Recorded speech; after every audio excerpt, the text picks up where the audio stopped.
बहुत ध्यान सुनो, बहुत कीमती चीज है। एक पिता और पुत्र की घटना है। बैठे खड़े आनंद पूरा आनंद के साथ कोई चीज जो है स्वीकार होता है, कोई दिक्कत नहीं। तो पिता और पुत्र की घटना है। बेटा पढ़ के आया बाहर से, ठीक है, नॉर्मली देखते हो आप लोग कि बच्चे जाते हैं पढ़ने और फिर पढ़ के आते हैं। आप भी बैठो, बहुत ध्यान से, बहुत काम की चीज है। कभी हो सकता है कि सामने जाएंगे तो आपसे कहेंगे सुनाओ इसको, रिपीट करो, है ना। तो बेटा आया पढ़ के बाहर से और वो कमरे से ऐसा आया, बस पिताजी के पैर छुए उसने और अंदर चला गया। कुछ लोग बैठे थे देख रहे थे, पिताजी ने कुछ कहा नहीं, फिर बीच में अंदर गए और बोले बेटा सब कुछ पढ़ाई हो गई तुम्हारी, पूरी पढ़ाई कंप्लीट हो गई? बोले हाँ पिताजी पूरी पढ़ाई हमारी पूरी हो गई। बोले ठीक है। तो उसके बाद बैठे, बोले अच्छा ये बताओ क्या तुमने वो ज्ञान प्राप्त कर लिया जिसको पाने के बाद कुछ भी पाना शेष नहीं रह जाता है? बोले ऐसी कौन सी पढ़ाई जिसको पढ़ने के बाद कुछ भी पढ़ना बाकी ना रह जाए? तो बोले कि एक काम करो, बरगद का फल देखा है आप लोगों ने? देखा बरगद का फल कितना बड़ा होता है? पेड़ से भी छोटा रहता है ना, है ध्यान? नहीं देखे तो देखना, ठीक है। तो बरगद का फल मंगाए पिताजी और बोले बेटे से कि इसको तोड़। तो तोड़ा गया, तो उसके अंदर जब तोड़ा गया तो बहुत बारीक से सरसों जैसे दाने होते हैं भगवान जी, सरसों जैसे उसके अंदर, आपने देखा? बोले अब इसको तोड़ो। अब वो तो बहुत छोटा होता है, तो जब उसको तोड़े तो बोले इसके अंदर तो कुछ नहीं है।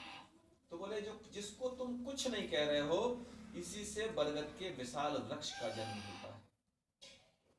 उसी से जो है, बोले जो कुछ नहीं है, जिसको लोग कुछ नहीं कहते हैं, वही एक दिन जो है सब कुछ हो जाता है। तो आपको इस ज्ञान के बारे में पता होना चाहिए कि जो आपने इसको दाने को तोड़ा, आपको लगा इसके अंदर तो कुछ नहीं, लेकिन जो बरगद का वृक्ष वो निकला कहां से? उसी कुछ नहीं में से धीरे धीरे अंकुरित हुआ और बरगद विशाल वृक्ष निकला। सोचो। तो कई बार क्या होता है, जिसको आप बहुत तुच्छ समझते हैं वो बहुत कीमती होता है। इसलिए कभी किसी चीज को तुच्छ नहीं समझना अपने जीवन में। इसको एक मूल मंत्र समझ लो कि कभी कितनी भी निकृष्ट वस्तु हो, कितना भी निकृष्ट व्यक्ति हो, उसको भी प्रयास करना, इतना सम्मान देना, वो आपकी कहां कीमत बढ़ा दे पता नहीं। कई बार आप देखते होंगे कि आपकी क्लास में आपके क्लासमेट ऐसे रहते हैं जिसको आप समझ रहे थे कि ये तो ऐसा ही है, वो बहुत इंटेलिजेंट होते हैं, आपने उसको फेस रीडिंग से कर लिया आवाज, यार ये तो काला है या पतला दुबला है, होता ना भैया। कभी किसी को जो है आप अपनी दृष्टि से जज मत करो, या कि फिर आपकी दृष्टि इतनी पवित्र हो जज करने की, फिर आप उसको जो है उसके अंदर एक्सरा कर लो उसका पूरा, या उसके जितनी उसकी क्वालिटीज है, जितनी एबिलिटीज हैं, आप उसको, तो इतनी क्षमता तो नहीं है अपन लोगों में कि अपन सबकी क्वालिटी एबिलिटीज देख सकें, तो कम से कम इतना तो देखें। और देखता क्या है सुमन, जो हमारे अंदर होता है वो हम सामने वाले में देखते हैं, फार्मूला है। अगर हमारे अंदर नेगेटिविटी है तो हम सामने वाले में नेगेटिव ही देखेंगे। तो इसके लिए तो एक बहुत अच्छी बात है कि आप अपने अंदर पॉजिटिविटी जो है, सकारात्मकता को खूब ग्रहण करो। एक छोटा सा दीपक कितने अंधेरे को जो है, बड़े से बड़े अंधकार को नष्ट कर देता है ना। अपन ये जो है प्रतीक है इस बात का। गुरु से ज्ञान कब मिलेगा?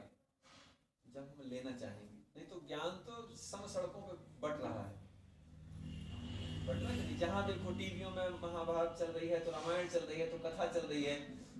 इस समय तो मेरे को लगता है कि कम से कम अगर प्रवचन सुनने वाला हो तो 1000 प्रवचन रोज टीवी में चल रहे हैं, लेकिन वो कारगर क्यों नहीं है?